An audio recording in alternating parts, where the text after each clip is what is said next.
Hello, and welcome to Thought Raid, a show where we take on thoughts and find better ways of thinking about them. I'm Brandon Brown, owner of United Gamers Nations and lay counselor, and with me today is the wonderful Tim Denock of Break the Meta. And today is Friday, where we have a particular topic planned for you guys, so we're really excited to have you be a part of that. But before we get started with that, I do want to take a second and make you guys aware of two things. One, tomorrow at 7 p.m. Eastern Standard Time, Eric and I will be live with another prayer night. So if you guys happen to have anything that you want us to pray about, anything that's been bothering you, anything that you're going through, maybe you're going through some struggles financially or with physical health or something, and you'd like for someone to pray for you, we're here for that. And we definitely love to take the time to just pray over you and to let you know that you're loved and that we care and that God cares about your situation. So be sure to be there for that. If there's anything you would like for us to pray for, that's again 7 p.m. And then second, we just want to remind you guys that we have a Patreon, and that we kind of grow and expand off of your donations. We have a goal that we're trying to reach of $25,000 per month, and we are starting to climb that, which I'm very excited. And very soon, we will actually have a list of our Patreon supporters up here. I'm still in the process of figuring out how to get that to work, but I will get it to work. So stay posted for that one. But if you've been really enjoying our streams and you want to support us and help us to continue to grow and to bring on more people, you can go over to the link that we have that's in the description below, and you can subscribe there. We even now actually have a $1 supporting rank there for those who maybe don't have a lot of money to be able to give, but you still want to support us. That's a thing. I finally got that done. So we've got that situated and set up, and we'd love to have any sort of support that you'd like to give towards us. It means a lot. So I just wanted to make you guys aware of that. But with that said, today is going to be a very interesting topic because we're going to be talking about, specifically, and I want to make sure that I word this correctly, but we're going to be talking about who are you really? Like, have you been faking who you are and, fooling yourself and fooling others, or have you been living truly to the convictions that God's placed on your life, and you are who you are? You're not trying to be one thing to one person, another thing to another person, or whatever, or trying to pretend like there's aspects of yourself that is not there. Things of that nature. We want to talk about, being who you really are. And this is something that Tim particularly has been preparing today. So Tim, I'd like to take this ball and throw it into your court to get us started. Throw it to me, Brandon. I got it. Whoa. Oh, wait. But before we do, actually, let me give that ball right back real quick, please. Thank you. I recognize we hadn't prayed, so we're going to do that right now before we get started. I'm not going to go into this without prayer. So, Father, I just thank you, Lord, for today's stream, and I just invite you to be a part of what we're doing. Thank you, Lord, for anointing Tim and I to be a blessing to others. Thank you, Lord, for blessing this stream, that we will not have any kind of lost frames or lost bit rate, or that YouTube or Facebook will have issues or something. Thank you, Lord, for protecting the quality of the stream. And just thank you, Lord, for giving us the words that need to be said to help those who are watching us, and that they may hear what we say, what you're saying through us, and just to be a part of this, Father. You're welcome here, and we're grateful for you. Thank you for blessing this stream. Amen. Now, let me throw the ball back to you. Okay. Tubes of you. So I guess some context for this. Brandon and I were having a conversation before the stream, and there's a lot of stuff as you go through life that you receive criticisms about. And it could be criticisms from other people. It could be self-criticism, self-loathing, self-hatred, self-frustration. And so when we see that part of us is here, we tend to run in the other direction and just ignore it. And I've done a lot of that in my lifetime, because there was a lot of areas where with my self-value, I didn't think that I was valuable because of my circumstances. I didn't think I was valuable because of what I've done in the past, my behaviors, what I've allowed, my thought processes. Basically, I thought that, in 1 Corinthians 13, it says, don't keep records of of other people's wrongs, right? If you're showing love, that's how you show love. And yet, all my entire life, I've kept a record of my own wrongs. And so that prevented me from loving myself properly. Um, so that's kind of the context and the basis for today. So the first thing I want to talk about is, are aspects of people's personalities inherently weak and unhealthy? And Brandon, I mostly posed everything as questions today because I kind of want to flesh this out with you as well. There's still a lot in me that I'm trying to figure out, a lot of areas in me that at one point I was embarrassed of. Mm-hmm. I thought people would not enjoy. I used to think to myself, man, if I was the real me, how am I ever going to be, for lack of better terms, I'm going to use some Christianese. How can I be a blessing to other people? How can I help other people? How can I be something good for other people if I am who I really think that I am? You know. So, do you think aspects of people's personalities are inherently weak and unhealthy? Yeah, I mean, absolutely. Like, we live in an imperfect body. That's just like we are born into sin. Like the Bible says that.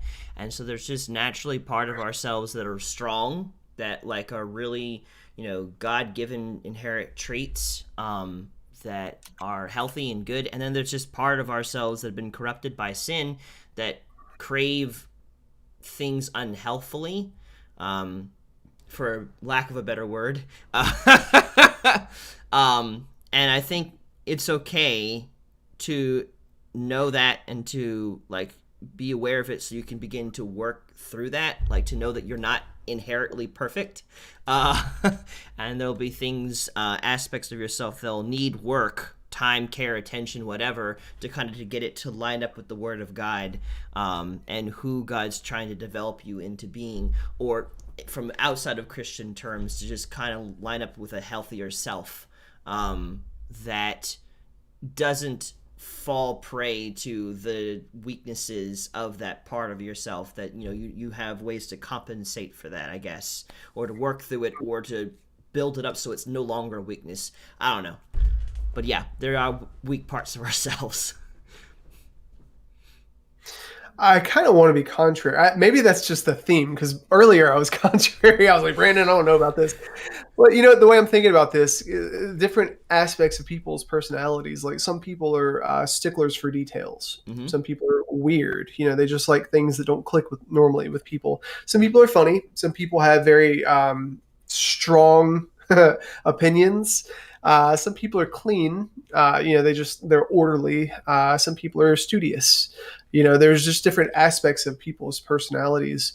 I don't know. I think, are aspects of people's personalities inherently weak and unhealthy? I don't think so. Well, I mean, like I said, like, it's not to say that because there are parts of you that need work and improvement on, does not mean that you in your entirety are a bad person or terrible or something of that nature. That's not what I'm trying to say. Like, a scientist would be very strong in questioning things and looking into details and stuff of that nature, but the weakness side of it could be that they are hyper-focused in one area and miss all bunches of other areas, or maybe they're not really emotionally strong, so they put down different aspects, because they want to focus on this area. And just like a muscle, if you don't work on the muscle long enough, it atrophies. So like, even though they might have a part of themselves that are emotionally strong, they've abandoned that part, it becomes weak. Not to say that it's bad, it just becomes weak because you've been spending all this time building up the muscle of mental acuity and, questioning and stuff of that nature. So this muscle could beat the crap out of something, whereas this muscle could barely slap a person if necessary to defend themselves. I don't know. It's just like, like there's always a focus area that becomes strong and another part of the area that becomes weak because we're not omnipresent. Yeah. Well, I guess the basis for me asking this question specifically is I remember when I was showing Ariane my report cards from when I was a kid, I always got the same comment. I always made really good grades, but there was a common theme that Tim his mind tends to wander and doesn't stay on topic frequently, and which is strange because that's a strength of mine now, not staying on a specific topic and allowing my mind to wander and connect different things. I'm like, that's kind of interesting because back then the teachers said, well, this is a weakness of yours. This is something about your personality that you need to get rid of. It's not healthy. Mm-hmm. And now it's one of the healthiest things about me, which is strange. And I think also in my childhood, there have been times where I just had really weird thoughts. Like just very creative, imaginative thoughts. And I was also taught, and it was modeled for me and communicated to me that those parts of my personality were inherently weak and unhealthy. Mm-hmm. I don't know. Like the second place I wanted to go with this was, how have you manicured your personality in response to the criticisms? So like just modeling this in my own life once again. I remember those comments and those thought processes started in elementary school. I remember I was with a friend of mine, Brian Fissel, and we were talking about something, maybe Beavis and Butthead. I don't know if you remember that show, but I remember hearing about it. we loved Beavis and Butthead, so we would in our immaturity do that. We like kept laughing and interfacing with each other in that way. And I remember there's this one girl, I won't say her name, but she just looked at us and just like the look she gave us, gave me specifically, because from my point of view, she was looking at just me. It's just a very like disgusted look, like, you guys are so weird, and that was a common theme. Like all the things that I was into and thought about and talked about, people constantly said, that's really strange, that's really weird. And so that part of my personality that engaged in that and that was free in that, or if I talked about video games, because when I was a young warthog, I was thinking of a Lion King when I was a kid, young man. I was really into video games, and they weren't popular back then. Like it was weird to think that, the popular kids could play video games, but I remember talking about them, and there were only a handful of people that would openly say, hey, I like video games too. And so in that same regard, I met a lot of criticism. People thought that I was a specific type of way, So the question is, how have you manicured your personality in response to criticism? And I started to hide all that stuff. Mm-hmm. All these expanding creative thoughts, I would hide and I wouldn't talk about them. And then, my love for video games just the stories and stuff, I wouldn't talk about those. And so I found myself, I don't know, the term squelched comes to mind. I would just often be quiet and people were like, well, why are you so quiet? Why aren't you speaking? Yeah. And my response was, I just don't have anything to say. I don't know what to say. But in actuality, it's like, well, if I speak, I'm going to be criticized for being who I am, Yeah. I don't know if you ever dealt with that in school, but that was a huge hindrance to me. Oh no, I mean, like there's been ways of which I've talked with you a little bit about this, Tim. I've talked with you a little bit about this, Eric. Ways a part of myself that I've wanted to express myself in certain ways with physical affection, that I've held myself back, and because of how society may look at it and judge it, and so I don't, because I'm afraid of how it will appear that I'll be labeled as gay or something of that nature, when there's no thought of that in my mind whatsoever. That I've just kind of like, nope, can't do that, won't do that. Hey there, Austin. Won't do that, won't, nope. Not going there. And so then I end up not being as physically affectionate as I want to be because I'm concerned of how it may be perceived. So that's just like at least a literal example. But I think this whole topic is so timely, and I'm so glad that I came through what I came through just yesterday to go into this, because I'm on the same page with you when it comes to this. There has been a part of myself that I have so divorced that it's kind of like it's taken on a mind of its own, and that Hmm. it has good in it that I need to reintegrate back into me, but I've not touched it, can't touch it, can't look at that part of me, that I don't even know what good is there because it's been mired in so much, it's been so labeled as toxic, and there are things about it that need to be changed that are downright not good, but there is Hmm. good in it, and I've just completely shelved a part of myself, and I'm just now realizing that, and it needs to be taken back out, re-examined, reacclimated to be whole.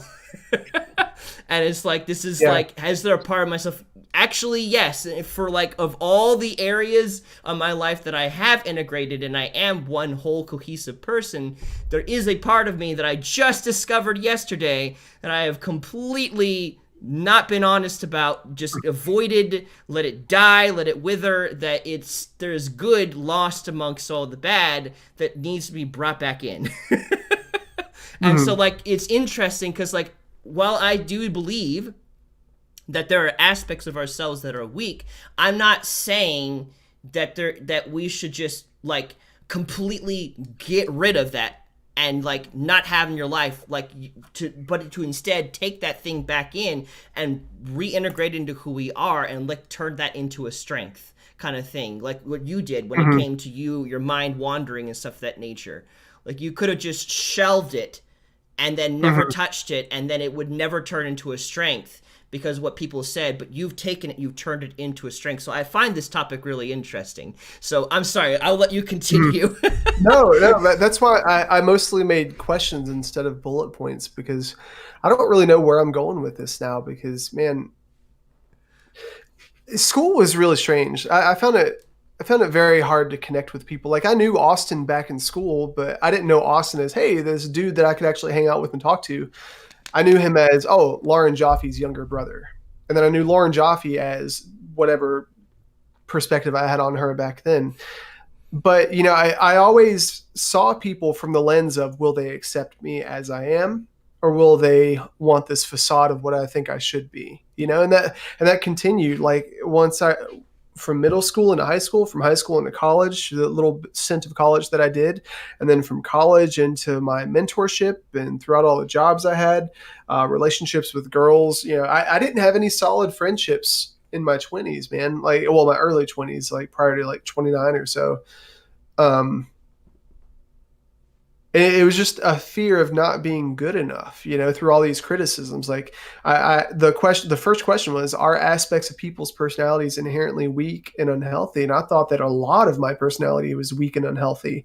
And I felt like in order for me to get what I want in life, which was I wanted to date somebody who was fun and loved me for who I was. I remember thinking stupid things like, man, you know, like some guys groom, you know, and I know that's a weird topic to talk about, but I remember working at Food Lion as my first job, and I would read magazines, right? And I think there was like GQ and Maxim and all that stuff on the table during lunch, and it would talk about all these different aspects of like how you had to be as a man for a woman to you know, get the woman in 20 days by following these steps. I'm like, ooh, you know, this is good material, you know. And I was thinking to myself, okay, just reading this one article, it just comes to mind. It talked about body hair, you know, and it said, you know, women don't like body hair, but then like 3 issues later, you know, women love hairy chest, you know.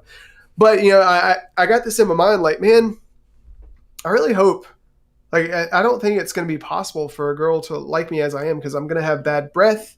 You know, guys have body hair. Hang on one second. Yeah. Okay. Thank you. Sorry, Ariane brought me a coffee. Oh, Um, how sweet. but you know, thinking about that, I was like, man, I'm never going to be able to just be myself and be okay with like the things that. And at that time, I didn't believe in God, but think about the things that God gave me. You know, like, you know, God gave me body hair. God gave me um, a creative personality. He gave me a mind that wanders. You know, he gave me the ability to say weird things to kind of break down that wall of communication between people. You know, disarm. Um, yeah, you know, and that's the thing, man. I thought, Austin, that when I got married, and this kind of hits on everything else. I thought that when I got married, there would be all these walls that I'd have to put up where before I engage with my wife, I have to fix this and this and this and this and this. And, whether it was body hair, like, man grooming or whatever, or getting my finances in order, or, getting muscular and having a nice wardrobe, having a good vocabulary, having, being educated, having no debt, a good credit. So there was like all these qualifiers that I felt like I had to be valuable in somebody's eyes. It didn't seem like who I was inherently. Like if you think about, those little stretchy bands that people use to work out with, the little elastic bands they'll put around their legs to give resistance bands. Yeah, I think so. Yeah. If I could use an analogy, it's like wearing a bunch of those. And so it's like I have to work on my finances and work on my education. Then if I have like 4 or 5 other arms, I'm like holding all these bands out and I'm maintaining all this stuff. It's like, when am I ever going to just be able to, let my hair down, so to speak? And marriage is supposed to be one of those situations. And I never thought that I'd be able to do that. I never thought that I was going to be able to just be me. Yeah. I mean, you guys probably cannot relate to any of this, but man, it just sucks. It's like you go out in the world, there's all these qualifiers for, I'm only going to see you if, I'm only going to value you if, you can only make a difference if, it's like, and what's weird is when I started following Jesus and I started finding out what he thinks of me, there are so many times where Jesus, as God, said, hey, what you think you need to be and what you aspire to be tomorrow and what you're faking it till you make it, all that stuff, it doesn't matter. What do you have, Moses? I have a stick. Okay, well, let's change a country with a stick, and that just blows my mind. But Brandon, current topic, what's the difference between unhealthy growth and withdrawing specific aspects of your personality? What's the difference between healthy growth, you mean? Or unhealthy? Oh, did I say unhealthy? I was like, wait, that sounds like two of the same thing. Yeah, what's the difference between healthy growth and withdrawing specific aspects of your personality? Well, healthy growth does involve the acceptance of and the discovery of who you are, because I feel like you're gonna perpetually discover who you are. We are dynamic beings. We're 3-part beings. We have a spirit, we have a soul, we live in a body. Every part of us says something different. So I feel like part of it is the discovery and the acceptance of who we are, especially who we are in Christ, and kind of discerning between the difference between, I guess you could say, unhealthy desires and healthy desires.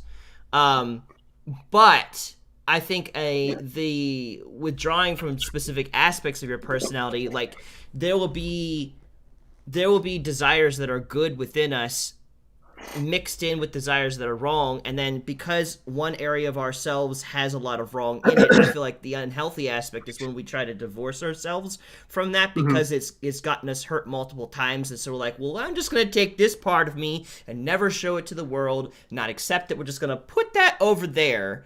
And that's what I'm currently learning. Like as of yesterday, there's a part of myself that has good in it, but it's also been the same part of me that's wanted porn.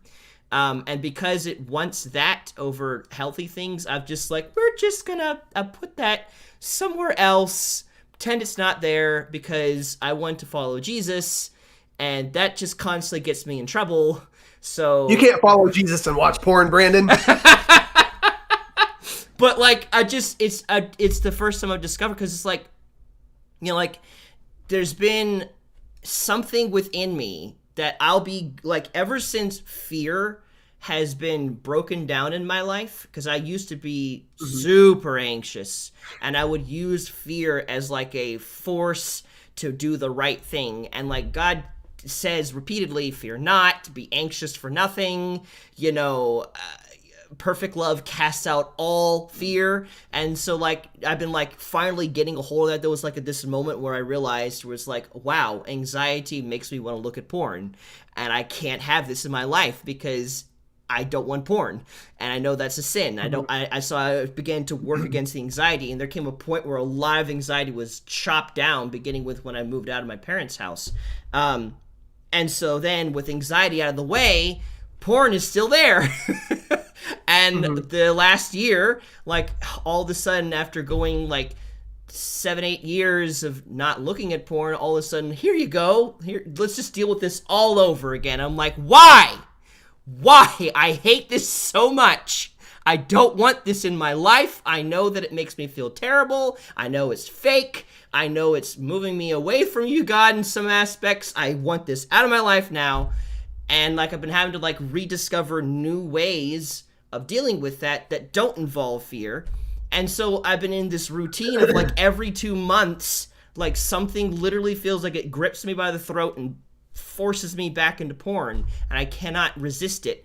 And I've been I recently discovered that what if there is like an aspect of myself I have not faced, like a part of me that I have not faced that needs to be addressed, and because it's not been addressed and it's not been dealt with properly, it's like a rogue and like part of me that's just causing this issue. Because like, I don't know, that's a whole nother story for a whole nother thought raid, but like, I don't know, this has kind of been like the journey that I've been on as of yesterday, like looking at this from a whole new perspective.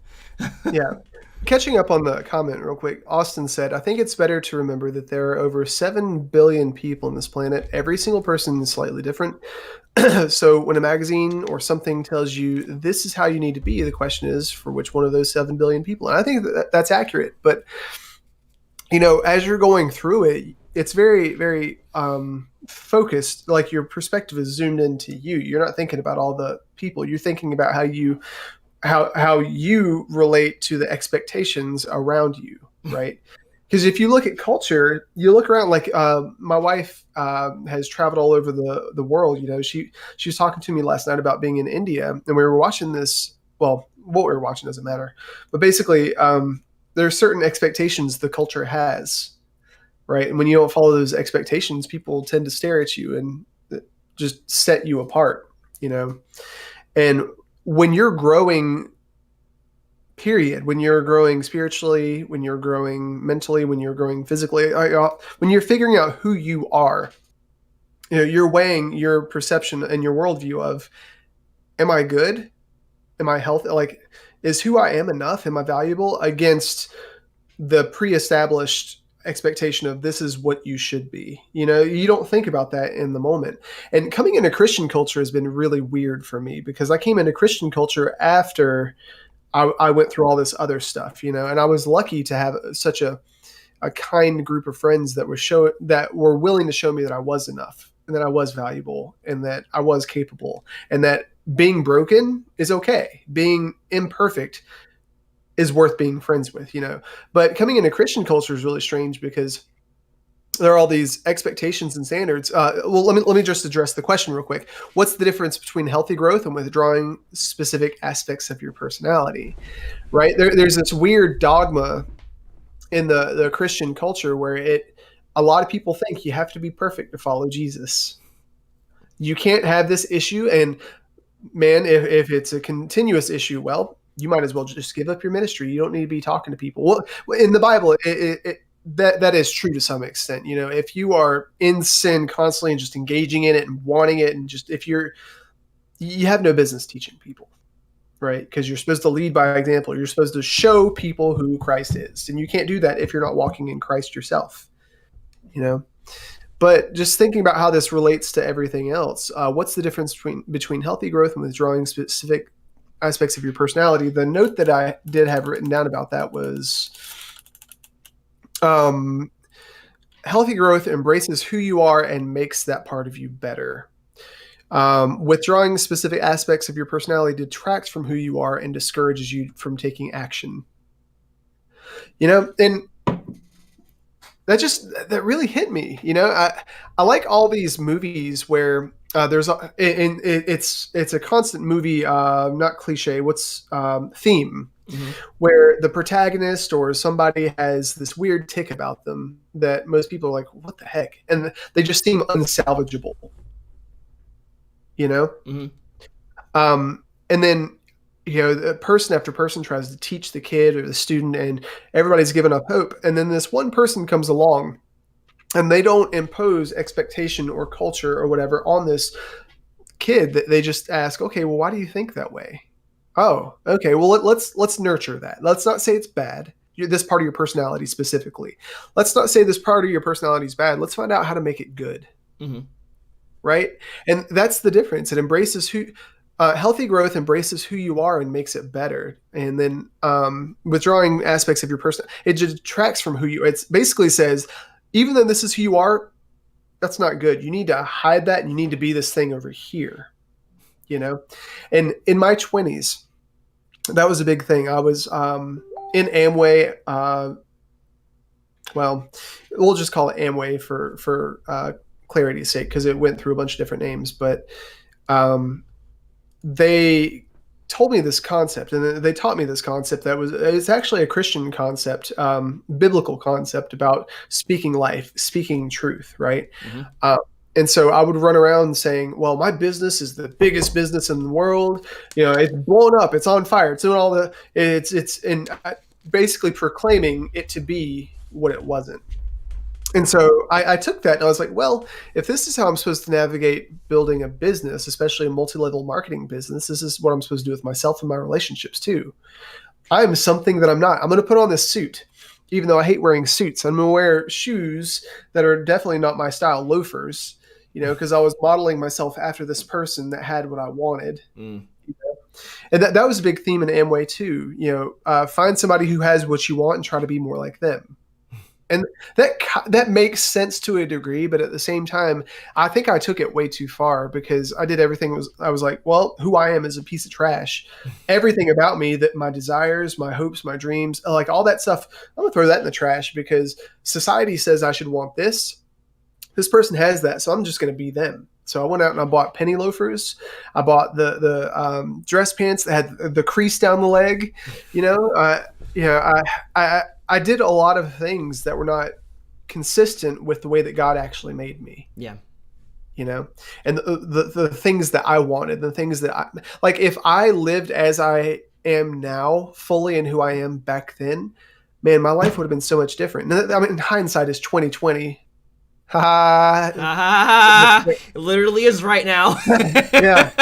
But, looking at the question, it was a healthy growth and hiding aspects of I hid so much of my personality, like I had so many opportunities to make friends, but because I was too busy trying to be a business entrepreneur, I was too busy trying to be my mentor. I was too busy trying to be the person in Maxim magazine.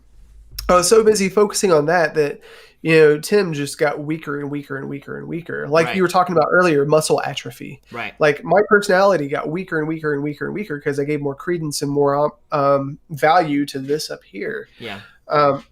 But anyways, I've been talking for a while. Brandon, do you have any input or comments on that before we move on? Yeah. I mean, again, I think it's really important that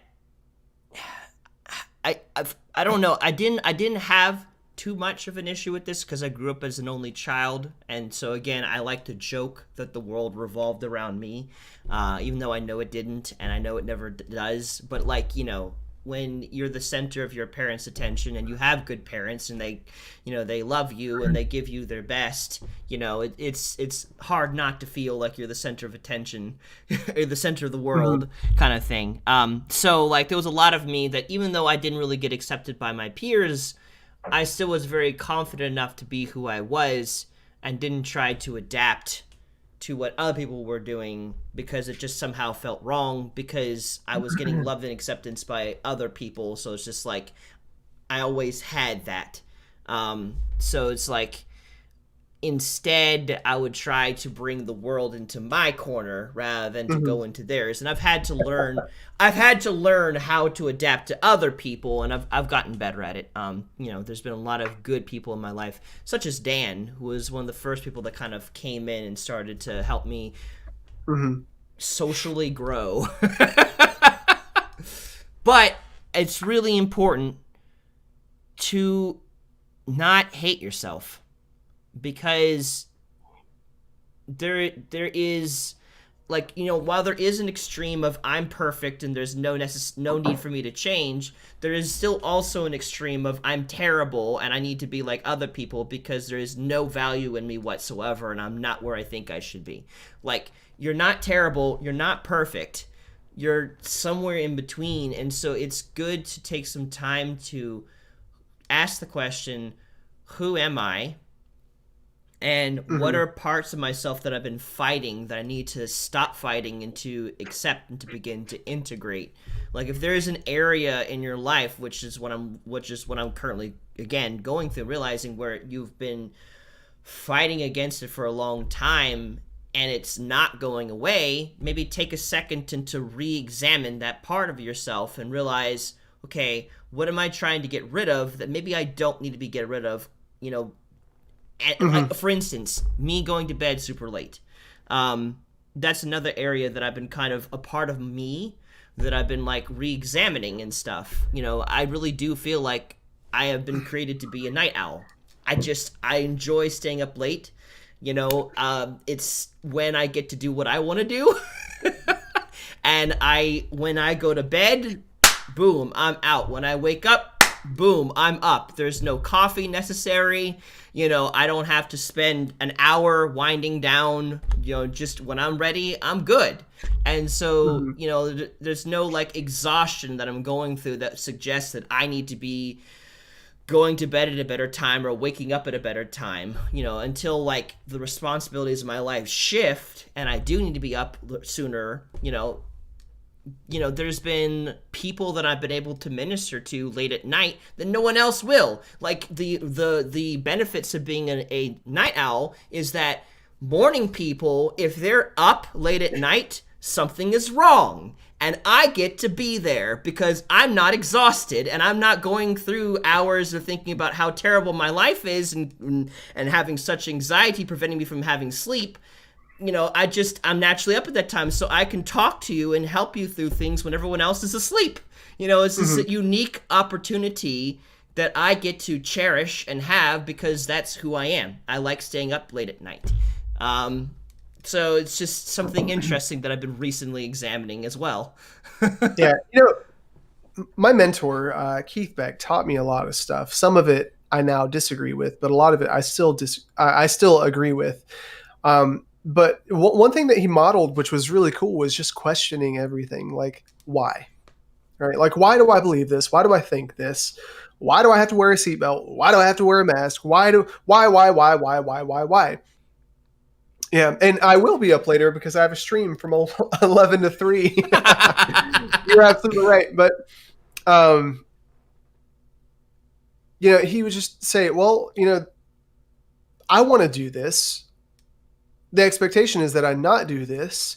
And then seeking, okay, well, is this biblical? Like, all right, Jesus, what do you want me to do? Right. I mean, take it back to the old times, right? Jesus healed on the Sabbath, and all the Pharisees and all this And the tradition that conniption. yeah, they did. There's this tradition that was built up, and this expectation and this law that you should not heal on the Sabbath. And Jesus was like, no, this is part of my personality. This is who I am. I'm not going to put the value of a human life over the circumstance of not healing on the Sabbath. Right. And he questioned that, which is really healthy. And I think that a lot of good leaders and a lot of the iconic people in our history question things, Yeah. because you feel it, like you sincerely feel things in your spirit that are wrong in the world that are meant to set right. Now, we talked about this on, I think it was last stream or the stream before, about the difference between passion and emotion, because there's a huge difference. There's so many people out there that are acting out of emotion right now, like extreme left, extreme right, extreme feminism, like all these things that have a good basis, like the Democratic Bye, what Austin. do you call it, platform. See, Austin, the Democratic platform, the Republican platform, Black Lives Matter, all that stuff. There is good there.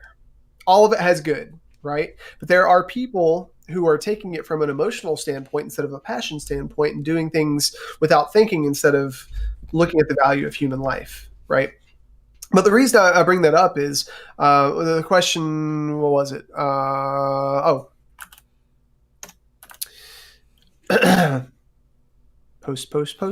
Post. There it There you is. go. Have you ever tried to fake it until you make it? And if so, what was the outcome? I think it's very easy to grasp onto this concept of who you think you need to be and what the outcome should be, that you fake it so hard. You get so into the mode of putting up the facade, the look, the wall, the feeling, that you fool yourself too, you know? And there's a huge difference, especially when you're following Jesus, between faking it until you make it and facing it until you make it. But the question is, have you ever tried to fake it until you make it? And if so, what was the outcome? Yeah, there's plenty of times that I've tried to fake things in order to make it. Um, Primarily being okay, being at peace in situations where I'm not at peace. Um, or being okay with the way I'm being treated when I'm not okay. And these are primarily in situations where I logically know that I should be okay and I should be at peace. I just don't feel it.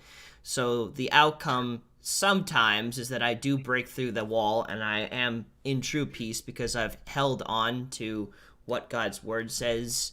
But then there's just sometimes where I completely avoid the issue properly, and then the outcome is that it just keeps coming back up. So like situations where there's conversations that I need to be having with a friend, but I've been trying to have it all apart from that friend. Uh, is a situation of trying to fake it till I make it, and it just wasn't working. Or situations where there's something that's making me anxious, and I'm pretending like I'm not anxious about it, but then I'm also not really figuring out what I'm anxious about and why, and so then it just keeps coming back and it doesn't go away. And I can't the end result is I go through a cycle. A crazy Yeah. cycle, if you will. And that, yeah, so like sometimes it works. I've been really working on, like, again, we talked about this last week, peace now, and the ability to be at peace before the answer comes. But at the same time, there's just moments where it's like, I need to talk about this to figure out, why do I feel as I feel? So I can address it properly and it remains taken care of. Yeah, there's somebody in my life right now. I won't say who, but she drives a car that's in my driveway. Wait! And Ariane, if you're watching this, I love you so much. The reason I bring this up is we were talking about car stuff. We were going somewhere yesterday, and her car was making a noise. I was like, "What is that noise?" And I stopped, I get out of the car, look under the hood, and her power steering fluid was super low. And so I'm like, "Okay, I have some of this." And so I put some of the fluid in there. We get in the car, fixes the problem. And she said, "Well, normally I just learn to ignore those issues." Which, I mean, I don't fault her for that. I like being able to say, okay, well, let me address this and fix it. Like, I just have a very mechanical mind. I like figuring things out and I like taking care of those things. And um, her strengths are like, she has crazy awesome strengths in other places. It's just not with cars. But there's a lot of people who are like that too. And I used to be like that with my Eclipse. Like, there would be so many issues and I would see them, but I would just fool myself into thinking, oh, this isn't as big of an issue as it is. I'm just going to ignore it. I remember there was an issue where my check engine light was on. My oil pan gasket was leaking. So my engine was leaking oil. And instead of paying the $400 to get it fixed, or however much it would have cost, I decided to go get neon lights put on my car. I decided to get windshield wiper lights put on my car. I decided to get all these things, spend my money, my resources on all these things that would make me feel good about it. Ride. I totally did. But I wanted to feel good. I didn't want to use the money that would have made me feel good on something that would have made my car healthy. Mm. And that's a common theme. Have you ever tried to fake it until you make it? And if so, what was the outcome? Dude, that car, it was a piece when I finally got rid of it. There were so many issues with it, but in my life too, there were so many times. Like I remember buying 400, it's like $375 or $275. It was over $270. My little business bag I have around here somewhere. It's a leather bag. I bought it from Fossil in Haynes Mall. And this was a time when I was making minimum wage, working 20 hours a week at most, and I had credit card debt. And I was trying to run a business too. And I was living at home with my parents, paying $0 in rent. I was still on my mom's car insurance. Like there were all these things, but I decided to go spend my money on a bag. I didn't want to put it in the savings. Anyways, I wanted to make myself feel good instead of focus on what I actually needed to focus on. And, with the business thing, I did the same thing, man. Like I didn't want to sow my time into actual friendships. I started looking at people as, okay, well, are you going to help me in business or not? Because I'm this business guy, and if you don't follow along, well, I don't need you, And the outcome was like every part of my life was so unhealthy. It was really bad. What about you? Like, when did you fake it until you make it? Like, what was the outcome? Well, like I said, there was areas specifically like with peace and with being okay with things in a friendship or something without like talking about it. But thinking of like specific situations, like well, okay. Here's a good one. I used to be very passive aggressive, and we've talked about this. That's just how I learned how to react to situations. So I would often fake being okay with situations and laugh about them, but in the reality, I was actually pretty angry.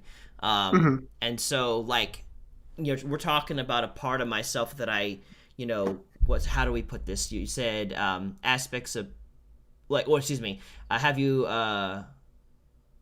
what is the difference between healthy growth and withdrawing from specific aspects of your personality? I completely withdrawn from the angry part of myself, and I had buried it under layers of frustrated, upset.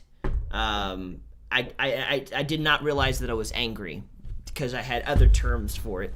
And so also in general, I would react passive aggressively to things that I was truly angry about, but I didn't want you to know that I was angry because I was concerned that you wouldn't like me once you knew that I was angry. So I would laugh, and I would still want you to know that I was angry. So I would still say things really under the radar, and then you'd figure it out later, kind of thing, or maybe not at all because most people shouldn't really be communicating in passive-aggressive ways. They should be direct about their needs. Yeah. Well, something that you said there was really profound. You said that you were afraid that I'm going to sum up what you said. You said you were afraid that the conflict that you would bring to the table would break the relationship. You wouldn't be accepted anymore. Yeah. Yeah. And so there was a pinnacle moment where I was faking it, and I love this. Me and my friend Dan were interested in the same girl, and his methods and ways of walking into a relationship was much slower than mine. And I also had a very unhealthy way of going about relationships as well, which didn't help the situation. So I was angry that she seemingly kept dancing around the relationship. Well, I really wanted to be in that relationship with her. And I remember, like, I don't know if it was I think it was a text, which is the perfect place for passive aggressiveness. Oh, absolutely. Oh my god. I was like, so you think you might kind of sort of possibly maybe one day maybe something sort of possibly do something about this relationship, like actually go through with it or something? And it was just super passive aggressive. He ended up just confronting me. I think I was at work at the time too. I think I was in Brookstone. And then that day I learned very quickly the outcome of that day was that I realized all the faking that I was doing, that it wasn't going to work. Hmm. Especially if I wanted to keep Dan in my life, which I needed that. I needed him in my life because of just the sheer amount of dryness and just coming out of a desert when it came to relationships and friendships and stuff. Um, and so it's like immediately it forced me to face that side of me and work on it. But like the outcome of my passive aggressiveness and faking that I was okay when I wasn't was pushing Dan Hmm. away, because it was like he knew that I was angry, but I wasn't being direct about it, and it was making things awkward and uncomfortable for the both of us. Hmm. You know, now that you got me thinking about it, it's like whenever you are faking it until you make it, people can always tell. Yeah. People can always tell. So, guys, if you are faking it, you're not fooling anybody. I had to get Brandon's like, yours let's quickly. zoom in on his I face. gotta zoom But, in. and I think the reason why that is, people know when you're not being real. In our close circle, we call it being on the campaign trail. So when I start, sounding higher than I am and mightier than I am and all that stuff, it's like, oh, Tim's on the campaign trail again. And I revert there because, when I'm in front of people sometimes, or when I'm trying to get a point across and I'm feeling insecure, I go back to my Amway days of faking it till I make it. It's like, well, I'm going to be this person even though I don't feel like it, which is tough sometimes because, you just go to what's natural, and for the longest time, I worked on that. But, when people know that you're faking it, they also know that you're not being authentic. And when you're not being authentic, people can't trust you. People smell it from a mile away. And, for the longest time, I was like, why don't I have any friends? Mm, Because I'm being an icky person. That's why. Nobody knows who I really am. They just know this facade of what I'm trying to be. And it's like, well, how can we be friends with a facade? You yeah, can't. you can't.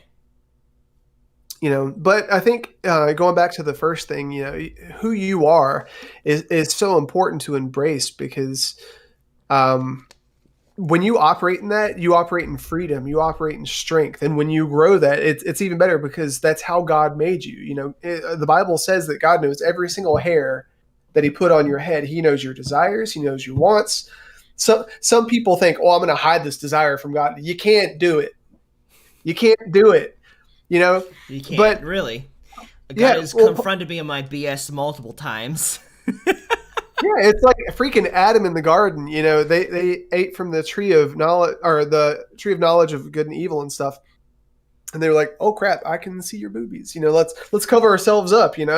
And when God came back, it's like, "Adam, Eve, where are you?" And then they hid, as though God didn't know where they were. And God was like, "Adam, where are you?"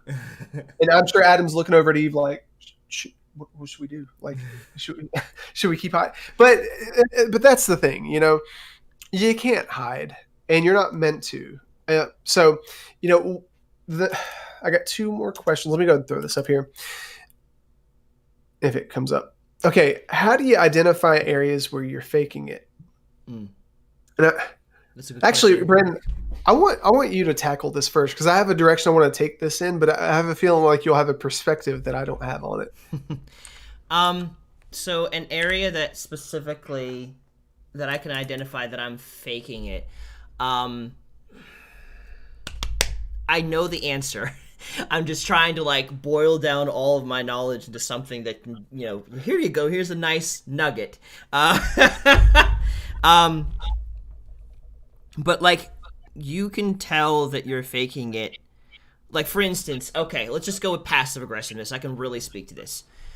I know I'm being passive aggressive when I'm angry with someone, but instead of being direct about it, instead I try to punish them in a way without like in a way like you're gonna know that I'm angry, but I'm not gonna be direct about it because it's like I gotta let you know that I'm pissed, but I can't. I at the same time I don't want to like destroy this relationship or something. And so it's like I'm not saying what I mean, So I recognize in that moment that I'm faking it. If I'm laughing, it's just like I have to take a second, recognize I'm not really saying what I mean. Um, and so I have had moments definitely where I have, like, tried to be more aggressive and didn't come across the right way. It still was kind of Mhm. passive aggressive about it, but like, that's an example. Or another way that you know that you're faking it, is where you are really trying to move hard in a particular direction. You're determined that this is the right thing. And when someone brings up something different and contrary to what you believe, all of a sudden you get anxious about it, or you really want to shut that person down the minute they say Mm, something. mhm. Like, it's like, how dare you say that? Like, you can't say that. Like, I'm not allowed to do this thing. Like, Oh gosh, I have. can I jump in real quick? Okay. No, I just wanted to tag on to that because that's such a great point. Christians, stop doing that. We can't do that anymore. And the reason I say that is a lot of people will have a belief contrary to us, what we believe to be true about Jesus. That shouldn't threaten us. Yeah. Just having somebody thinking, "Oh, well, Jesus isn't real," or "There's this part of doctrine that I don't believe is real." Well, okay, well, why are you going to get defensive if it's true? Why do you care? Yeah. But anyways. But yeah, no, a fun story. I have there's a person that I know who was in a role play with me, and this person had this preconceived idea that the role play was perfect and complete. No one needed to be added into it. There didn't need to be any new content specifically added in certain categories. And so, I didn't know that. And so we go through the role play, everything's great and stuff, no problems. Suddenly, I bring in a new person, and now this person is getting angry and upset with me.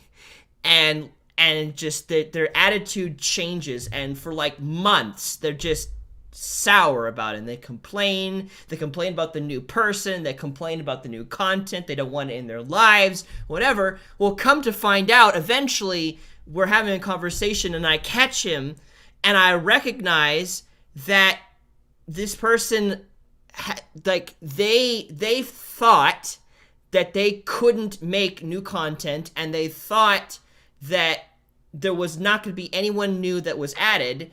And so they had built this whole perspective on this. And when they found that it wasn't right, then they felt like they were cheated. And I can't do this, so why are you able to do this kind of thing? And it was just like, friend, you've been able to do this the whole time. You just didn't know because you never asked. You just assumed this and you took on this. You're getting all kinds of upset and angry, and it's just like, it's not valid because I never said that there was a closed book to the role play when it came to new content, new people. So it's just like, I feel like a lot of people, you can tell you're faking it if someone does something you want to do, and then you get angry and you want to shut down them from doing that thing.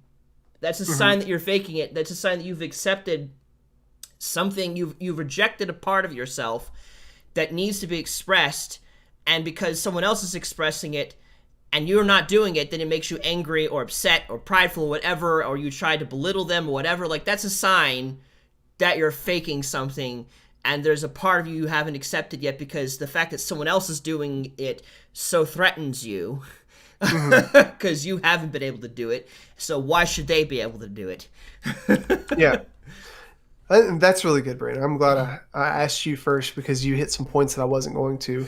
And guys, if you're still watching, hang on for just a few more minutes. I don't want to go too much past an hour. I got one more question, then we'll close up.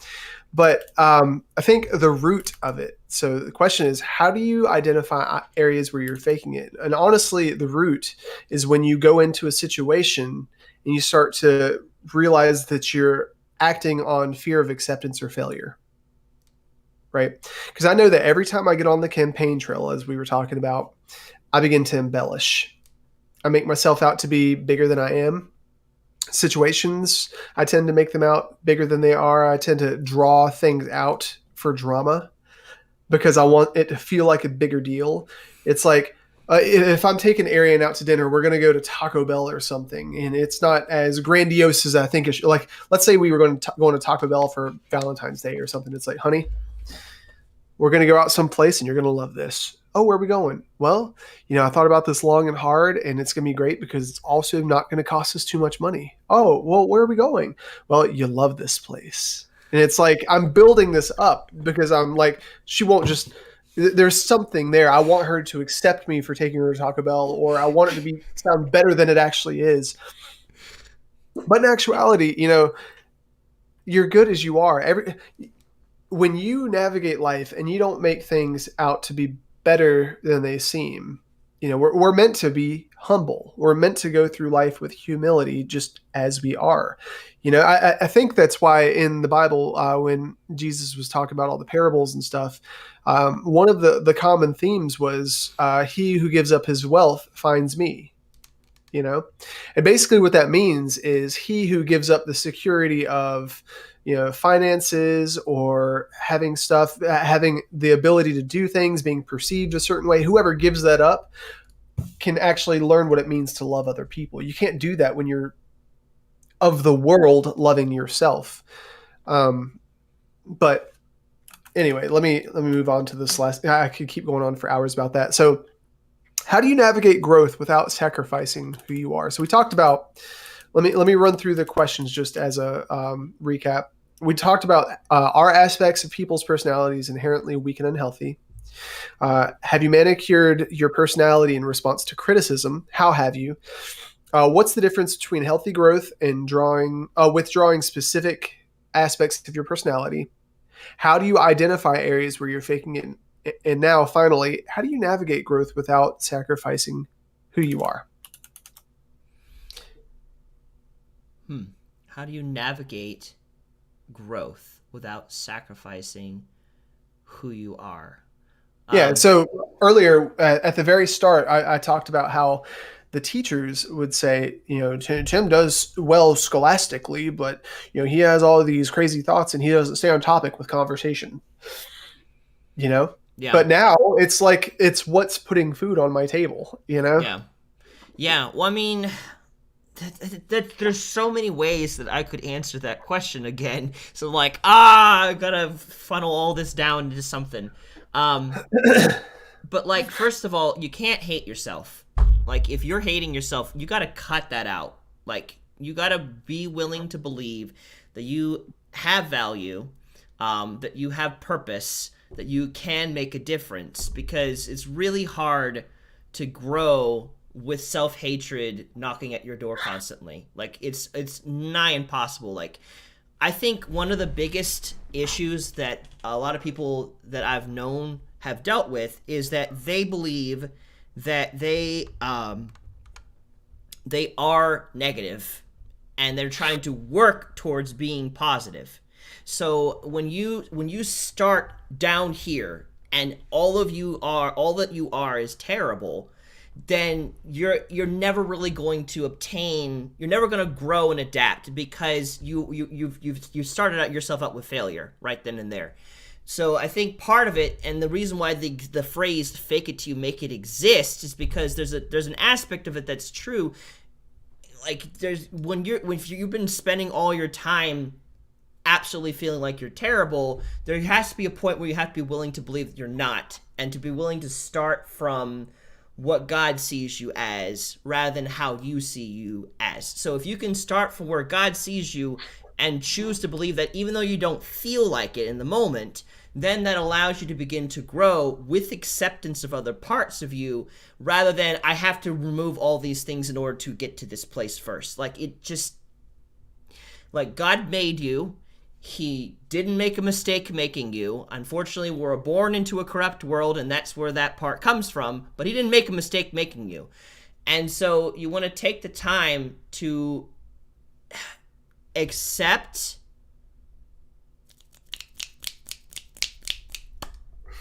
I don't know. I'm trying to figure out how to put this into words and to be accurate at the same time.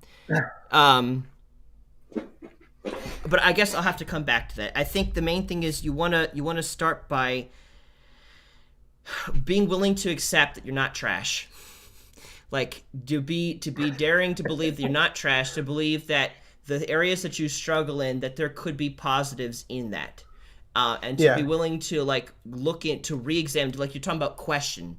It's good to question things. Like, okay, like for instance, like when someone wants to invite you in to do something and you don't necessarily feel like doing it or whatever, like to examine, do I want to do this? Is this who I am? What do I want to do? And to look at those specific things, because then it begins to, I don't know, put it out there, to Hmm. begin to look at it from a different perspective rather than I have to do this, there is no other option. I can't do this. It's like, why can't I do this? Is it because it's truly wrong, or is it because I've been told it's wrong? Hmm. Like for instance, like when I moved out of my parents' house, I had to determine, should I actually be afraid about that, or is that just my parents' fear? And to like re-examine that. Like it's okay to question what you've accepted for eons. And I feel like Hmm. that's an important way of navigating growth without sacrificing who you are, because oftentimes people project their insecurities on you and then you can pick up those insecurities. So like if you're like me, like you can just pick up those insecurities, but by questioning it, that will help you re-examine it with at least, and you might have to question it frequently, but like to do that, that will help you to begin to look at it from a not just a I can't touch this, to now maybe there's something I'm not seeing here, and now I can examine this from a place of peace and wonder. um and then I think another area of navigating growth without sacrifice is really bringing Jesus into the process, because he knows you and he loves you and he wants you to become the best you can be. So like for instance, I brought Jesus into video games and I discovered that Jesus can use video games as a ministry, and I didn't have to get rid of my desire to play video games. Instead, I could have evolved it into a whole ministry, and now I have UGN, which I talk about at the beginning of every stream. Like that came out of, instead of just trying to like push the desires to play video games out of my life so I can do the good Christian ministry, I found that Jesus actually enjoys video games because I enjoy them. And I can work with that. So inviting him in, I know it sounds threatening to invite God into things, because it's like if you especially grew up in a very religious church that's like, this is bad and that is bad and you can't do that. Like, no, in reality, if you bring Jesus into you, like that's just the church. That's not me. I'm not telling you Yeah. that. The pastor is telling you that, and You he's know, a broken man just like you are. Ariane was talking to me about YWAM, which, if you guys don't know what that is, Youth with a Mission. It's a Christian organization that, they have bases all around the world, and people go there and they do ministry stuff. But basically, if you say, "Hey, I feel a pull to go into this form of ministry, or start a band ministry, or start a sidewalk chalk ministry," they're like, "Go for it." They actually inspire, kind of like the movie archetype I was talking about earlier. Um, that's what's really cool about following Jesus, is when you follow him instead of the expectations of culture or the world, you start seeing that he cares about the little things. Kind of like if a little kid goes up to their father and says, "Dad, look at this drawing I did," and the drawing's like really first grade. The dad's like, "Oh, that's really awesome. Like, what is this?" And he's super interested, and he wants to build that process with you. But answering the question, how do you navigate growth without sacrificing who you are? I think you need to understand what grace is, Yeah. because one of the biggest aspects of following Jesus is understanding that all these expectations and things that are weighing you down, causing you to fake it till you make it and be this person that you're not, he doesn't care about any of those. He doesn't care about how much money's in your bank account. He doesn't care about whether or not you looked at porn. He doesn't care whether or not, I don't know, all the bad stuff that you feel like you're responsible for, which you have to be accountable for your actions, but you are separate from your actions. You are separate from your behaviors. You're separate from all that stuff. 1 Corinthians 13 says, "Do not keep record of wrongs," and Jesus doesn't do that. So when he sees you, he sees somebody who is perfect in his image. You are covered by grace. That's what happens when you follow Jesus. That's the whole point of him. That is the gospel. He died and covered you in his blood. So his sacrifice is basically like, okay, Brandon, you have this issue with pornography. Guess what? I choose to not see that because my sacrifice covered that for you. Okay, let's talk about who you really are. Yeah, this is hitting me, but that's so important to have as a human being, because I think regardless if you believe that there's a God or not, everyone has a conscience, and oftentimes you were talking about this on Wednesday, Tim, that Pastor Matt was talking about on Sunday, that we have lots of thoughts throughout the day, and 80% of them are negative, and 75% of them are about our past. And so Mm-hmm. that's why we so desperately need a savior, because Jesus comes in, he applies his blood over the situation. Our sins are no more in the eyes of God. When you take the pressure of, am I a terrible person, off of yourself, it allows you to figure out who you are in the first place and who you were intended to be, who Jesus made you to be, without that pressure of like, I can't do this and I can't do that, and what am I going to do? Because there's grace involved that empowers us to again start from Jesus's reputation of I am covered by the blood of Christ. I have repented from my old sins, and he has covered them. So now I no longer have to work my way up to a good place. I can start from that place and actually take the time to learn who I am, apart from the pressure of I have to do this, I have to do that. I'm a terrible person otherwise. It's like, no, start with Jesus Yeah. and build So from there. and I want to close with this. My sister-in-law and her husband recently bought this house that's next to them, and a really sweet guy used to live there, but his house was just like pretty run down. Um, and they're going through the process of gutting everything right now. And we went over there yesterday and saw it, and she showed us a before and after picture of her scrubbing the ceiling, and the after picture was pretty gross, and which means the before picture was like even worse, and that's kind of a picture of how you have to navigate this. Going back to the question, how do you navigate growth without sacrificing who you are? A lot of people, when they're going to have somebody come over to their house, everything has to be in order. You have to vacuum, you have to put all the toys away. I almost said your toys, but not everybody has toys. You have to mop the floor, take out the trash there. We think we have to make it perfect. What if we just let somebody come in the door to see life as we live it, right? And that's exactly what walking in grace is. So going back to the story, I went over there and everything was, they've gotten all the trash out. They're starting to like clean the walls, and it's a definite work in progress, So when you have issues, whether it's mold, if you have mechanical issues, whatever, the worst thing you can do is just plaster something fake on top of it. The best thing to do is to strip down all the stuff and start working from the bare bones. And so the reason I'm using this as a metaphor is that part of being who you really are is being honest and humble about what you're actually working with, because you don't want to build on the nasty stuff. You want to build off of the stuff that's good, as far down as you have to go to get to it. Yeah. Some of us have 3 layers. Some of us have 30 layers, Yeah. right? But also you have to understand that when you go down to those layers and you get to the point where it's like, might as well just start over, some of that stuff takes time, and it takes a lot of investment, it takes a lot of sacrifice. So just thinking about this whole property, I would think to myself, man, I would just bulldoze the place and start over. But their process is, well, it's got good bones, it just takes, so they rolled up their elbows or their sleeves and, put some grease in there, and in my mind, it's like, it's not worth the effort. It's going to take a lot more time, money, and investment and focus than I want to put into it. But it's not my property. Now, if that was my property, like this house, I mean, you guys have, if you've been following the stream for a while, you've seen this room go through a lot of changes, right?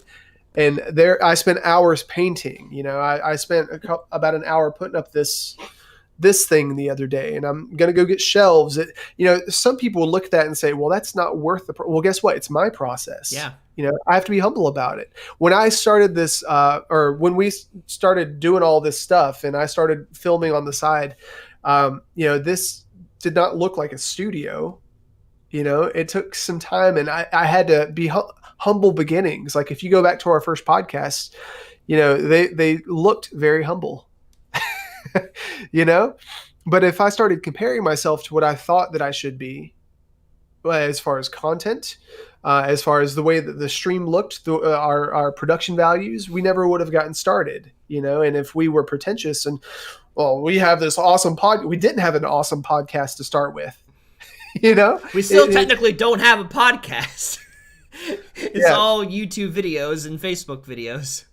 Yeah, but the point is, it takes humility. It's like, well, this is just where we're at. Like, we just recently started asking for sponsorships via Patreon. And it's like, well, guys, we're not making any money and we want to do this for a living. If you see value, support us. Awesome.